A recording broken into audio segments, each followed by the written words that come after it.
Rock Your Biz. Rock Your Biz, where women get together to help each other grow their business. Networking, boot camp, seminars. Rock Your Biz with Tracy Sheldrake.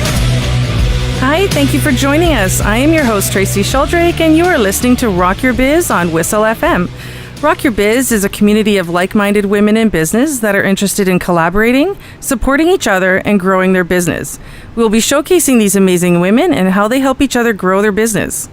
Today we are talking to McCusker about what a mental performance coach is and how she helps out so many. Hi, Corey. Thank you for joining us. Thanks, Tracy. Thanks for having me. So before we get into a little bit about your business and how it helps so many people, tell us a little bit about yourself and your background.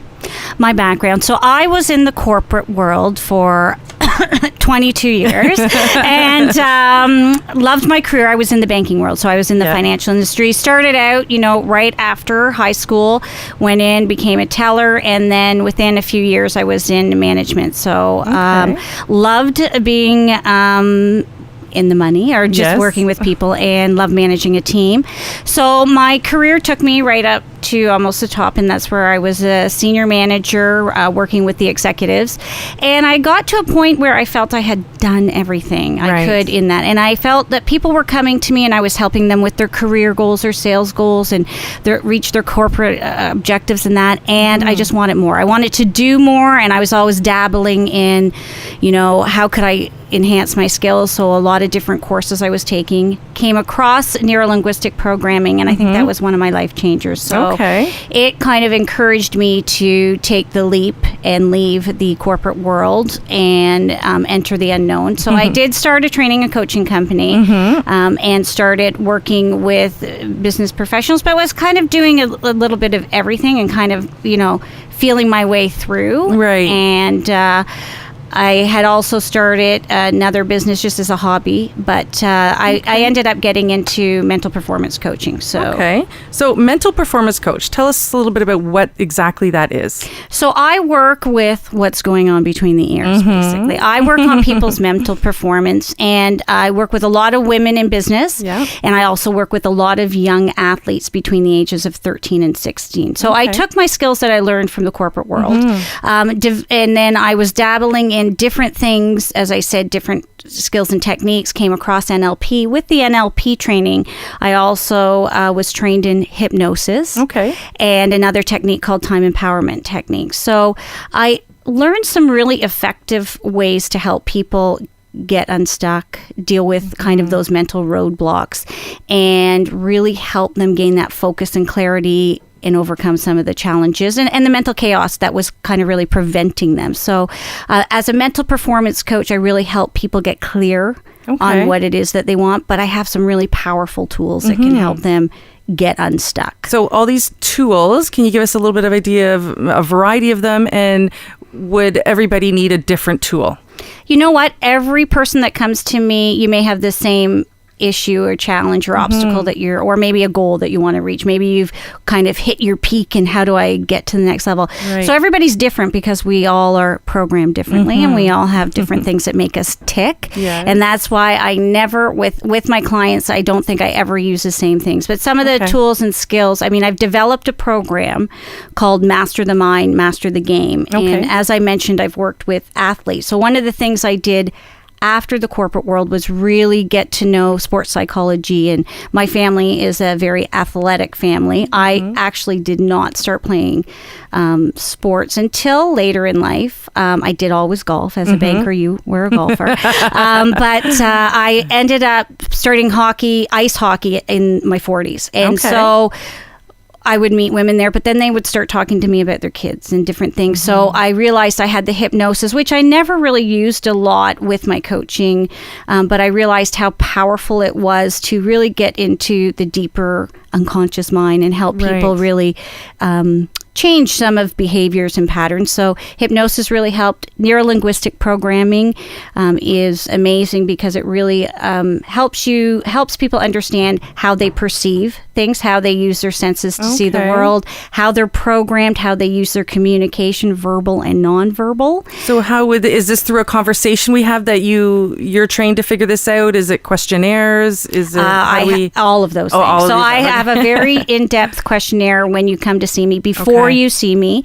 It's 44 questions, and it actually helps you uncover. I say it's more of a self-discovery for you because it asks some of the questions you may not think. Right. And that's sort of our starting point. And then when with myself, depending on what it is we're dealing with, you may work with me for a month, you may work with me for 3 months, you may work with me for 6 months or a year. Okay. I have people that like to just be on a maintenance program because things may pop up and they need a little tweak. So it varies with every individual, but usually, I mean, as I said, it depends on what they're dealing with. Okay. For those of you just joining us, you are listening to Rock Your Biz on Whistle FM, and I am here with Corey McCusker, mental health performance coach, and we are finding out all the details about her business and how she can help you grow yours. Okay, so you gave us some detail about what a mental performance coach does. So how does this differ from a life coach? Is it the tools involved? Do you know what?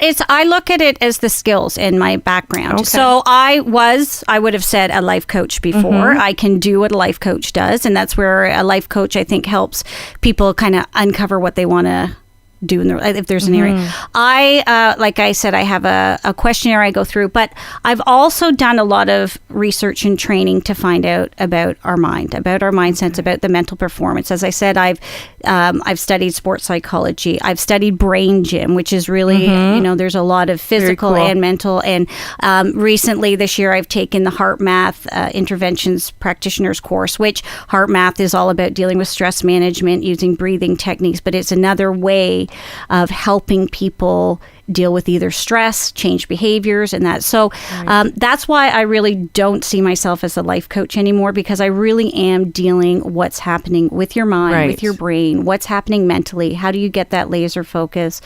And most of my clients that do come to see me, they've been successful. They've had success, but something's either happened or they want that, how do I step it up a bit? So that's what it's taking it a step further and going much deeper. So let's maybe in reference to the women in business out there, what do you see are the most common struggles that we're all going through? Women love to help and do everything. Oh, I know. So it's like, and that's because women are nurturers and they take on a lot. Like the women that I deal with, and as I said, they're successful. I call it almost a lone wolf syndrome. They are expected to take care of the family. They are expected to take care. If they're at work and they're successful, they're expected to deal with it all and take it all on. A lot of them have aging parents now, and now they're taking care of either their children or the aging parents. So it's a matter of balance. Stress management is huge, and having those skills that, stress can lead to illness. So it's how do you make sure that you have the right coping skills in place. The other thing is a lot of them can fall into performance slumps. So, I talk about athletes. Women fall into performance slumps because they get burnt out. They get so tired and drained.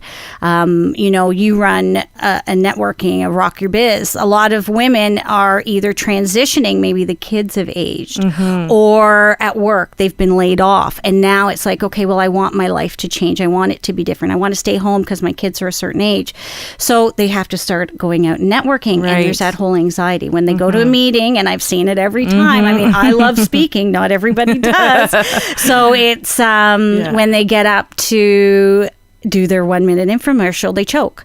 So it's helping them just understand some of the simple things that they can do to have more balanced life, be able to deal and cope with all of it, and how to gain back some of that energy that they may have just given away. So what would be an example of some tips or ways to overcome some of these obstacles they're facing?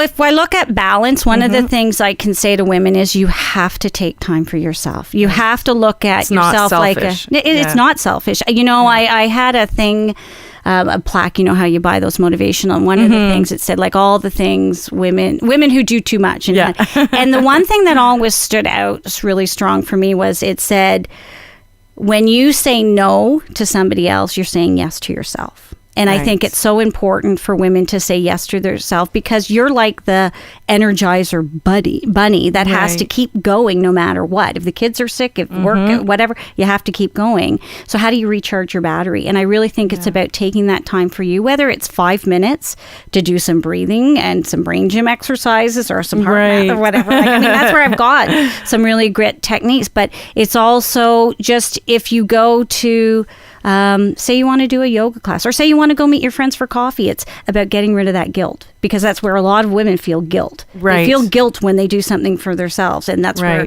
you have to give back to yourself, because if you don't, you're going to wind up sick, stressed, or not here. Absolutely. So we're talking Rock Your Biz here with Corey McCusker, mental health coach, and we're getting into all the different struggles. Don't forget, you can find all our information at rockyourbiz.ca. And one of the biggest things we were talking about was balance and overcoming all these things. How do we see it ourselves? It's really hard for us to change our way of thinking when we need to do everything while we're sick and take care of these things. How do I recognize that I need to come see you? How do you recognize that you come to me when you hear yourself? Are you going to let me know when you see me at the next networking event? No, I'm not, because I don't help anybody unless they come to me to help them.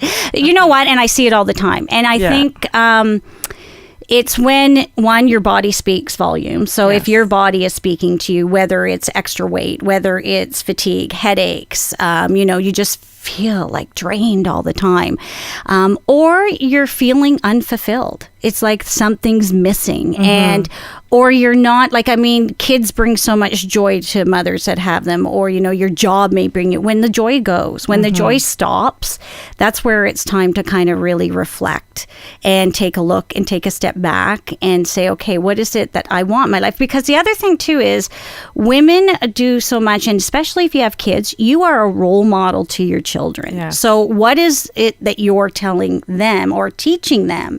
Whereas if they do see you taking time for yourself, or they do see you happy, or they see you, doing things, you're teaching them that's what they should be doing down the road too. Yeah. So absolutely. It's tricky to get into that mindset, and I think sometimes we know it. We're just not willing to go out there and realize that we need help for it, right? And you know what? It's if you know it, it's about, you look at, I mean, if I was coaching you, I'd be saying, okay, what are the things that are, must do's? Like, I mean, you always usually brush your teeth every morning, have a shower every day. Maybe not. I don't know. I'm hoping you do, but still. But those are, you have to look at, I'm going to have my 5-minute coffee break. I'm going to have my downtime. I'm going to read a book. I'm going to go up to my room, and you almost have to schedule it. You almost have to treat it like it's part of your daily routine. And it's a must have. It's like, we eat food every day.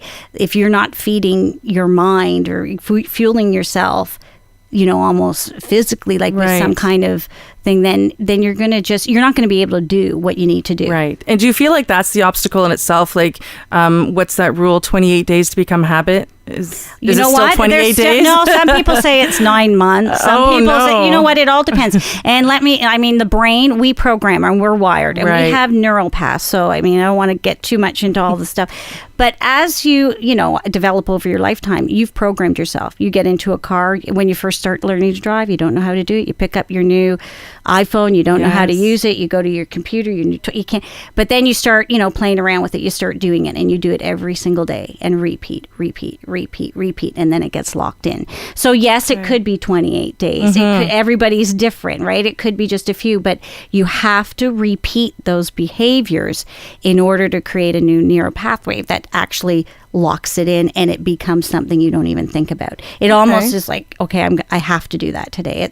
And you know what? Sometimes it's just taking the step and doing it. Like, I know people say, oh, I've signed up for the gym, and I know, the new year's coming, and everybody will be signing up for the gym. And then by the end of the year, how many times? So it's almost, you know what, I'm going to go. But I think people, one of the things is they set really big goals, and then they get overwhelmed, or life gets busy, and it's really easy to walk away from it. So I always say is, take simple steps. And Little someone steps, said to me, little I was steps, getting into wanting to work at the gym. And I know now if I don't work out, my body will fail. I'm not getting any younger. And somebody else said to me, motion is lotion. You got to keep that body oiled and everything, meaning. And so I always say baby steps. So if you're going to go to the gym, even if you go for 10 minutes or you go for a 20-minute walk or you go for a 5-minute walk, but you start putting that into your routine. Okay. And then you can expand on that too. Okay, great. Well, we're going to go for a little break, and when we get back, we're going to talk some more about performance anxiety and get into the other fun side of your other business there. We'll be right back. Great. We interrupt our program to bring you a special broadcast. You asked, we listened. It's Rise and Shine, Stouffville. Good morning. This is your wake-up call. Weekday mornings starting at 5. We kickstart your mornings with great music, Hey Jude. local news, local traffic. Oh, did we mention great music? It's Rise and Shine, Stouffville. Weekday mornings starting at 5. That's the way it is. Hey, honey, guess what? What? Whistle Radio has a new morning show. Get out of here. Yeah, and now we finally have something to listen to every day from Monday to Friday from 7 to 9. Yeah, great. So now I don't have to listen to you babble all the time in the morning. Is that so?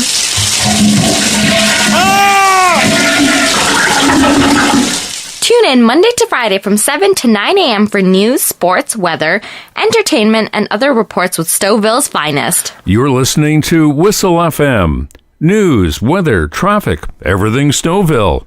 CIWS FM 1029. Welcome back. You are listening to Rock Your Biz, and I am here with Corey McCusker, mental health performance coach, and we're talking about what is mental health performance, how does it differ from life coaching, and we were talking about networking meetings and how we can kind of be nervous, and I'm sure this is on many sides of the businesses, athletes as well. So performance anxiety, what can we do about this?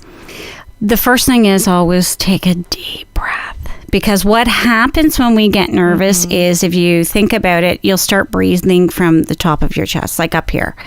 And that's where the heartbeats start going and everything else. So one of the things I always suggest if you had to get up for a networking meeting is just take, it's your turn coming up. And I at times have gotten nervous too, but, you feel your face may be flush, your heart's racing, and then it's just about taking a really nice deep breath. And what I say to people is, especially if you're sitting around or that, is just put your hand on your belly and just inhale, but trying to get your belly breath kind of thing. Exhaling, like making sure that I say put your hand on your belly, because when you take a deep breath, you want your belly to go out, not like you're sitting down, so it's okay. Right. Nobody can see it. So, but that's again too, is what you're doing is you're taking a deep breath, and it's also taking the focus off of what you kind of have to do.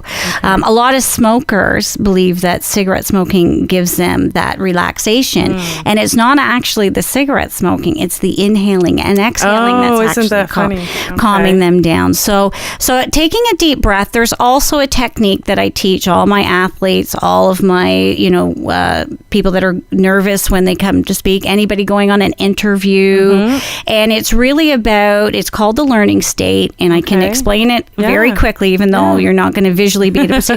But it's almost about looking at a spot on the wall just above eye level, or a spot in front of you just about eye level. So if you can think about being in a room where you're going to be having to get up and having to say something, if you had to stand up, it's almost looking over the heads and looking beyond them before you start speaking, because you don't have to stand up and speak right away, but then you open up your vision. You're kind of staring at a spot and keep your eyes kind of locked on that spot, but then try to look and see if you can open up your peripheral vision and see maybe the people sitting on the right or the left, because what that does, it puts you in a relaxed state. And it's called a learning state. The reason it's called a learning state, it actually opens up and accesses your mind. So one, it's going to access the information that you have to deliver. It's also going to put you in a very calm state.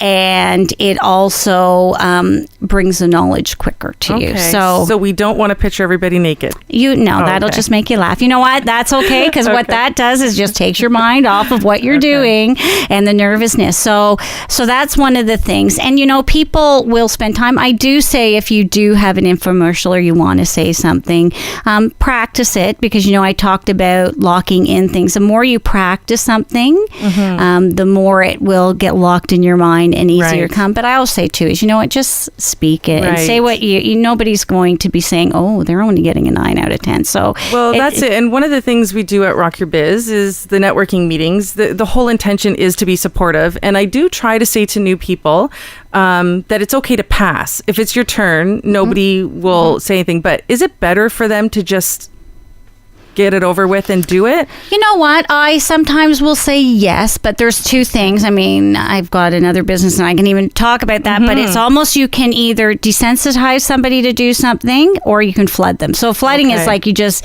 go out and you're going to make them do it. And that's okay if they don't have like a panic attack or anything else. But the thing too is sometimes you want to get out of your comfort zone. And I think when we get stuck, I deal with people in stuck states. Sometimes we have to get out of your comfort zone. And if you're in a supportive environment, like a women's networking group where everybody's there to support each other, just try it. And even so, if you encourage them and if you see them crumble, one, they've come to the meeting. So it's like, you've come here to meet people. Yeah. So even if you just say one thing about your business, then you've stood up there, you've gotten over Stand that. Up and even just your business name, right? Exactly. And it gets easier every time. We're not all professionals when we start our businesses. And the number one fear in life is public speaking. So it's not easy. Yeah. Okay. So we were talking about athletes. You do work with a lot of athletes. Any specific or age range? Yes. I started working with athletes because, as I said, my family is very athletic. I mean, hockey, golf, football. So we always had that in us. And as in the corporate world, I did not have a lot of time. I was an equestrian rider. I had a horse, so that's where I spent my time. And when I got out of the corporate world and started playing hockey and saw what my nephews and nieces had gone through, some of them excelled and some of them they had some difficulty, and then I also would listen to what my teammates, if I was playing hockey and what they were talking about their kids. And I saw a lot of kids very young, meaning when I saw them suffering from performance anxiety, becoming perfectionists, really being hard on themselves. And that's where I started dabbling in the sports psychology and looking at what I had learned in the business. Then I really changed gears and started looking at the athletic world because I wanted to deal, I was really focusing on women in golf at the time because I saw in my business world how much women struggled if they had to go play golf and they got stressed out about it. So I started partnering with some golf pros, started developing a program, and I got approached a number of times about working with young athletes. Okay. And I have a passion with helping teens with self-esteem and various things like that. So I developed a program just for mainly 13 to 16-year-olds. Hockey, of course, I deal with because it's my sport. Right. Golf, I deal with a lot of golfers. I've been fortunate enough to work with, in both of those, some Team Canada people and that. So, but there's a real need. And I mean, if we look at what's happening in the schools with bullying and social media and all that stuff, it's a way I can help the kids develop that mental performance and develop that focus and help them with their self-esteem and teach them some life skills that are going to help them in their future, whatever that may be. If they're an NHL hockey player, great. They're going to need these skills just as much as if they go into the business world. Okay. So for those of you joining us, you're listening to Rock Your Biz on Whistle FM, and I'm here with Corey McCusker, and we're getting into the athlete side of mental performance. Now, where do the athletes generally find you, or do you find that coaches are putting groups together and inviting you in? Coaches, no. Okay. You know why? Because they have their own focus. Right. How I have many of my athletes approach is I work with and partner with a lot of personal trainers. Okay. I have a lot of professional women that have Their kids are very athletic and very super achievers in that too. I do a lot of go out and work with teams, and it's been very interesting because when I'm working with the younger ones, their attention span's very limited. And also, a lot of the times I've got to be in a dressing room with smelly equipment, or when they're doing their dry land training, or I might have to be on the golf course with them, or I might, and this is where I changed my business model from me having to see people face to face, because when I looked at the professional women I was attracting and also the athletes, their schedules, I'm lucky if I can have 15 minutes with them. So I moved everything to either FaceTime or Skype or on the phone. And my schedule is not 9 to 5. Sometimes it's a weekend if that's where they've got a break, or at night when, they get up. A lot of them, the athletes, I'm so amazed at the discipline that they have at young ages, because they're up at 5 in the morning. They're doing their homework first, then they're at the gym, then they're working out, they're doing their practice. So, you talked about how many times do you have to do it. They repeat, and they lock it in, and they're so disciplined. But they do have those breakdowns because, they're perfectionists too. So it's really helping them understand. And so if somebody wants to know if maybe what you do is a fit for them, do you do like a quick little call? Always. Okay, great. And where do they find you? They find me at CoreyMcCusker.com. So www.CoreyMcCusker.com. So they can find me. I've got a website there. Okay. So now let's talk a little bit about Mutts with Manners. Okay. Tell us a little bit about that and when you started that. Okay, so we're going from my passion with people to my passion with pets, let's just say. Some people used to say, she went from being a banker to a barker. You know what? I've always loved animals from a little kid. I think I wanted to be a veterinarian. And then I saw the schooling that was involved, and I thought, no, I think I'll be a banker instead. But, I've always assisted with Toronto Humane Society, and then I moved up here, OSPCA. I've been always involved in helping animals just because I've always loved animals. I've had a horse, I've had a dog, I have 3 dogs, I have cats. And when I left the bank, I had the time. And I also at that time I moved up to Stouffville, and I had bought a house, and I had, a little bit more land than my condo downtown Toronto. So I ended up rescuing Great Danes. Oh. I brought my horse in the house. And I invested a lot of money in dog trainers because they had some issues when they came, and they were not a small breed. So I ended up investing a lot of money working with dog trainers, learned different styles and that, and just said, you know what, I'm always probably going to have that interest. So I enrolled in a dog instructor program. And then when I left the corporate world, I had extra time because I was looking at different ways I was going to do my business, and partnered with Stouffville Vet Clinic in town, and they asked me to be their on-site dog trainer and open dog obedience school. So Mutts with Manners was founded. So is this group training? Do you do group and individual? I do private. I do group. I think it might be 7 years ago, I launched Kids in Canine Camp, one of the first in Canada, where the kids can bring their dog to camp. No, I did. I saw this all over social media. They looked like they had a lot of fun over the summer. They had a great time. Yes. And you know what? It's a challenge. It's a very boutique camp because managing the kids and the dogs, it's challenging. But I have a lot of support. I have other trainers and some high school volunteers that help me out. So do they come to you, or do you go to them if need be, if they're having some issues in the house? I have both, because that's, again, too, everybody's different. So I do, I try to get the puppies into the classes because the socialization is really important for them when they're young. So I do the puppy, basic, intermediate. We do agility, which is really fun. It's like going through the tunnels and everything else with the dogs. So yeah. Okay, and where do we find you for that? That is Mutts with Manners. So it's www.muttz with MANNERZ.com. Okay, and you can find that all at rockyourbiz.ca. So before we go today, what is your secret to success? Do you know what? I think it's follow your passion, for one. I'm very passionate about everything I do. And one thing I heard recently is, in business, the one thing to succeed is look at the first 2 letters of business. It's BU. So I love that. Yeah, I stole that from somebody. That's okay. That's I'm okay. laughing at it. But you know what, too, is if you follow your passion and you just be yourself and stay focused, I think a lot of people, and know your market, too. Absolutely. It's like, you know what, so many people go out and then they're generalist. And, you know, we can do a lot for a lot of people, but when you know your market, then that's what you can focus on. Awesome. Thank you so much for all this information. You can find us at rockyourbiz.ca. Join us on Facebook for some online networking, and we hope to see you soon. You've been listening to Rock Your Biz with Tracy Sheldrake on Whistle FM. If you'd like to get more information about the various networking programs, all you have to do is drop by our website at